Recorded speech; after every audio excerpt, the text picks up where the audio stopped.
Hey everyone, have you ever wondered about those faint white spots on your teeth? Well, today we're going to demystify exactly what they are. It's something called dental fluorosis, and we're going to break down everything: what causes it, how you can prevent it, and, what you can do if you or your kids already have it.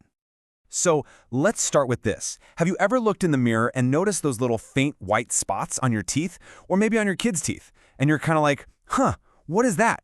Well, if you have, trust me, you are not alone. It's a super common thing people notice. Okay, so those spots, they're often a sign of something called dental fluorosis. Basically, it's just a change in how the tooth's enamel looks, and it's caused by getting a little too much fluoride way back in early childhood when those permanent teeth are still forming. But here's the absolute key thing to remember, and it's super important. This is just a cosmetic condition. It is not a disease, and it doesn't harm the health of your teeth at all. So, here's our game plan for today. First up, we're going to take a closer look at what fluorosis actually is. Then we'll dig into what causes it. After that, we'll jump into a really practical guide for parents on how to prevent it. And to wrap things up, we'll cover the solutions and answer all those top questions you might have. All right, first things first, let's get a really clear picture of what this condition looks like and, who it actually affects. Okay, so with fluorosis, timing is literally everything. This isn't something that can just pop up at any point in your life. Nope, it only develops during this very specific window, and that's while the permanent teeth are still forming under the gums. We're typically talking before a child turns 8 years old. Once those teeth are in, that's it. The window has closed for good. Now, what it looks like can really vary depending on how severe it is. For the mild cases, and these are by far the most common, you'll just see these faint little white streaks or spots. If it's more of a moderate case, you might see more obvious white marks, maybe even some light brown stains. And then in the really severe cases, which are much, much rarer by the way, you could see some dark brown discoloration, and the enamel might even look a little rough or pitted. So what's behind all this? Well, it's a classic case of too much of a good thing. We all know that fluoride is fantastic for fighting off cavities, right? But during that one specific developmental stage we talked about, getting too much of it can lead to fluorosis.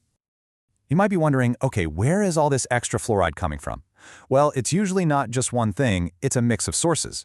It could be from fluoridated drinking water, especially if the levels happen to be on the high side where you live. A really common one for little kids is, you guessed it, swallowing fluoride toothpaste instead of spitting it out. It can also happen if they're overusing fluoride supplements that weren't prescribed by a doctor, or even from eating and drinking a lot of processed foods and beverages that were made with fluoridated water. All right, this brings us to what I think is the most empowering part of all this: prevention. Because once you understand the cause, it means we can take some really clear, simple steps to avoid it. So think of this next part as a parent's guide to finding that perfect balance. So here we go. Here is your prevention checklist. First up, it's a good idea to know the fluoride levels in your local drinking water. Second, and this one is a biggie, supervise your kids when they brush their teeth. Third, only use fluoride supplements if and only if they're prescribed by a doctor or dentist. And last but not least, just be mindful of how many processed drinks and foods they're having, since that can add to the total intake. Honestly, this next one might be the single most important habit to teach. It sounds so simple, right? Teach kids to spit, not swallow. But making sure your little ones are spitting out that toothpaste instead of swallowing it down, it makes a massive difference in managing how much fluoride they're getting. And hey, it's not just about the spitting, it's also about how much you use. For kids, you only need a tiny, pea-sized amount of fluoride toothpaste. That's it. This is one of those cases where more is definitely not better. It's all about using just enough to get the cavity-fighting benefits without, overdoing it. Okay, but what if fluorosis has already happened? What then? Well, in our final section, we're going to cover the fixes, and then we'll do a little rapid-fire Q&A to clear up any questions you might still have. And the good news here is there are some really great cosmetic options available. So let's take a look at the options. For those mild cases, a professional teeth whitening treatment can often be enough to just blend the spots away, making them disappear.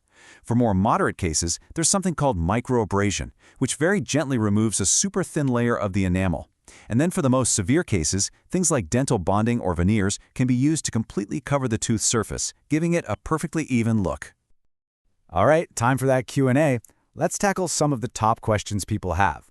Starting with probably the most important one of all, is dental fluorosis dangerous? And the answer to that is a big, clear, simple no.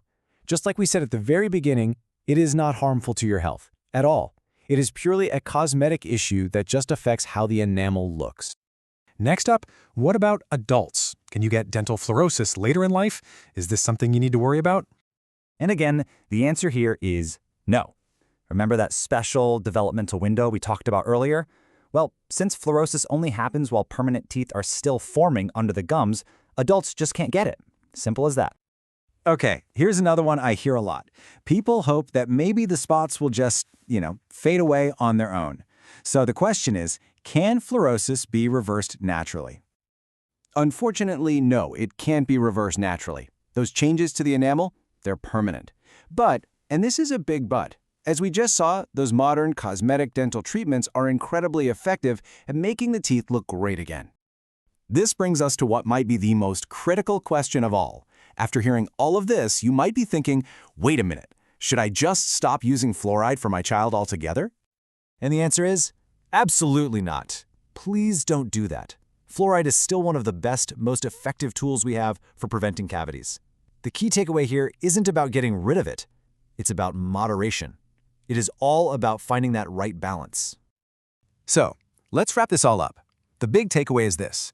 Dental fluorosis is a cosmetic condition. That's it. It's preventable if you know what to do, and it's totally manageable with today's treatments. The whole key is just being aware and finding that sweet spot, that perfect balance for a healthy smile. And that kind of leaves us with one final thought. This whole story about fluoride, it's really a perfect lesson in moderation, isn't it? It shows how something that's so good for us can be overdone. And it makes you wonder, where else in our health, or even in our lives, is finding that just right Goldilocks balance the most important thing we can possibly do?